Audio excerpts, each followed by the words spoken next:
to the Web of Deception with Dave Kranzler and Rory Hall. And today is Monday, February the 16th, 2015. And today we're going to cover the complete breakdown of all economic activity. And let's get started.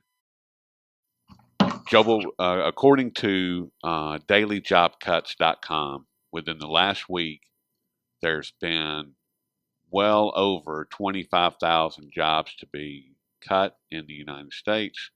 And they have one figure from February the 12th stating that global oil layoffs exceed 100,000.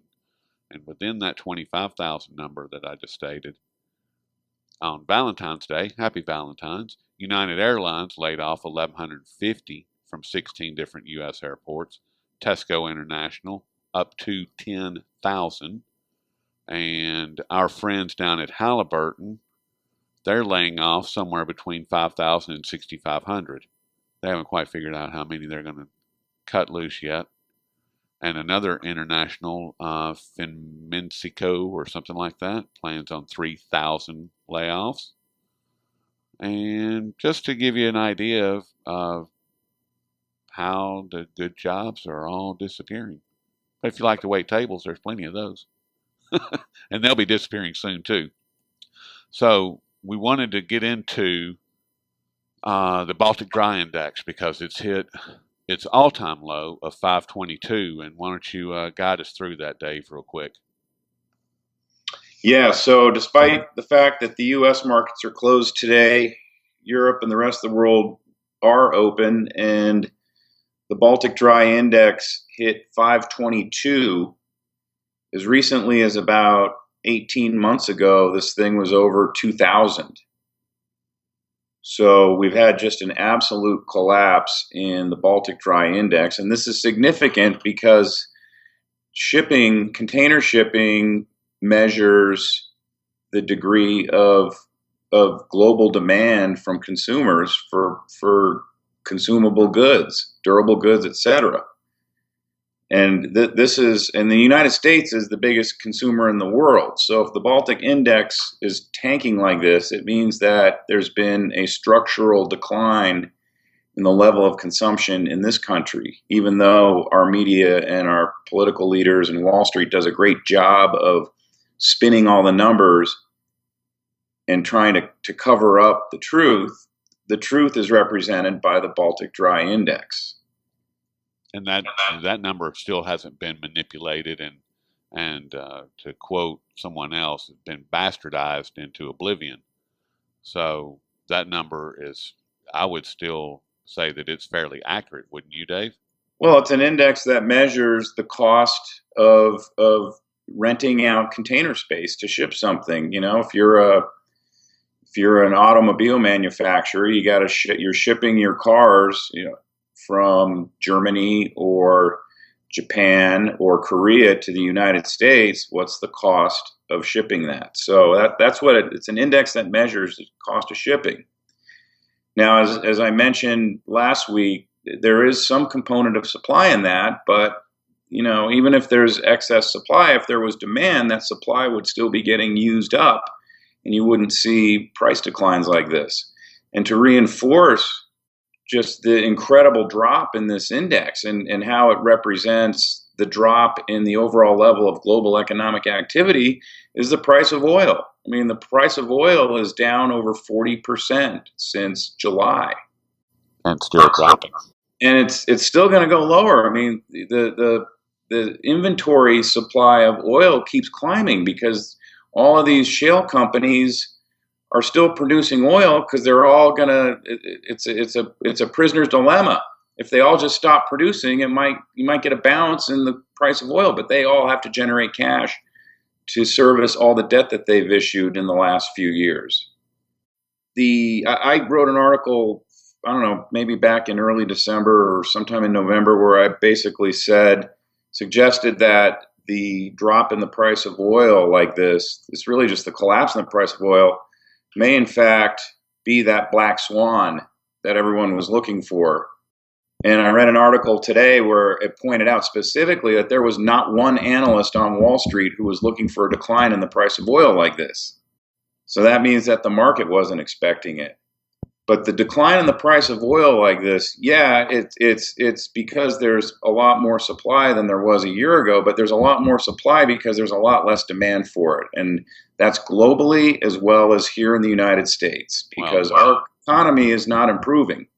Once again, we are either the first or the second largest consumer economy in the world. So we're the largest user of oil. Yes, by far. Speaking of shipping, Greece, that's one of their main drivers of their economy. Gross domestic product comes from. And Varoufakis and the EU were meeting earlier today, and it didn't go very well from what I've read. And some ultimatums were given out, and it looks like they're going to reconvene on Friday, maybe earlier. And what do you think there, Dave? What do you think is going to happen? Again, in terms of what I think is going to be the outcome, point B from point A is that I think they're going to reach some sort of mutually agreeable settlement that keeps Greece in the EU. And I think a lot of this is just grandstanding, political jawboning.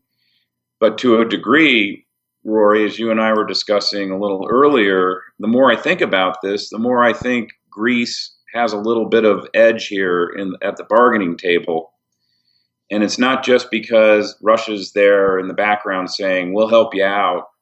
Greece knows that if they leave the EU and default on all of their sovereign debt, it's not only going to be an issue for the entities that hold that debt, it's going to be an even bigger issue for the entities that hold the derivatives that are connected to that debt. Because if the amount of debt outstanding is X, the derivative factor is at least 3 to 5X.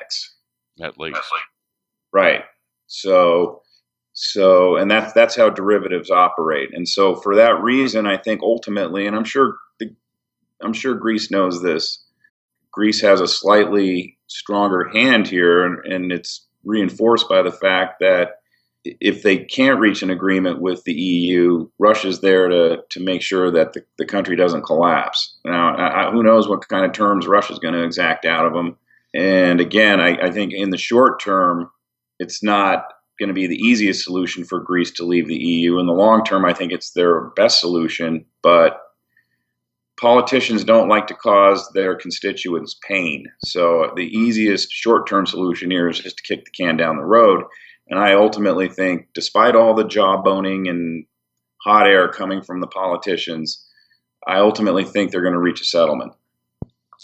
Well, I don't know that they are going to reach a settlement, and I still think that Varoufakis is looking out for, I think he's got something in his back pocket that hasn't yet to be seen. They could reintroduce the Drachma and back it with a hard asset, either gold or silver.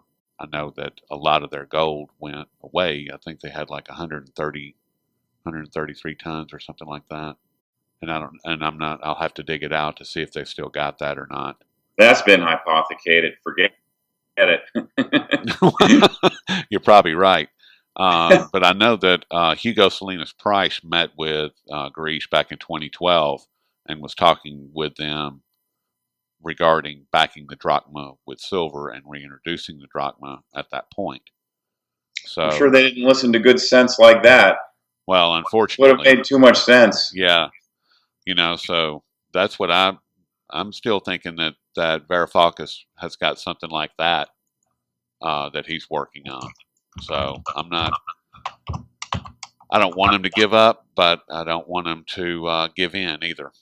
Well, I'd be surprised if they're working on something like that, but you never know. We're like Hannity and Colmes with our differing views over the Greece situation. I love it. Oh, that's why. Siskel and Ebert. That's it. Well, it's different viewpoints. So, well, is there anything else that we need to bring to the table today, Dave? I just wanted to mention a couple things here. I posted an article on my blog, Investment Research Dynamics, titled Tactical Financial Nuclear Bombs, and I go over a recent new derivatives on top of derivatives product that Goldman Sachs introduced. Yes. And it was in a Bloomberg report last week, but I haven't seen anyone else talk about it. And I run through how this product works and why ultimately this is going to lead to a bigger explosion in our financial system than happened in 2008. And then secondly, I've re-released a home builder report. I've updated it for the company's latest quarterly results. And originally I was looking for this stock to do about a 40% rate of return for 2015 to the short side. I think there's a chance this company could hit the wall. I mean, they're burning cash like crazy.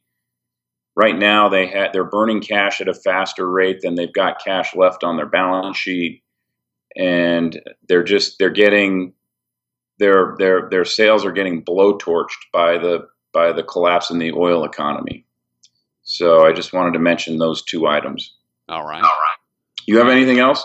Well, I've got an article that I just posted called "If You Were Bankrupt," and it goes into a little bit of what I was saying as far as Greece backing the drachma with silver, and that's over at the Coin.org. So check that out.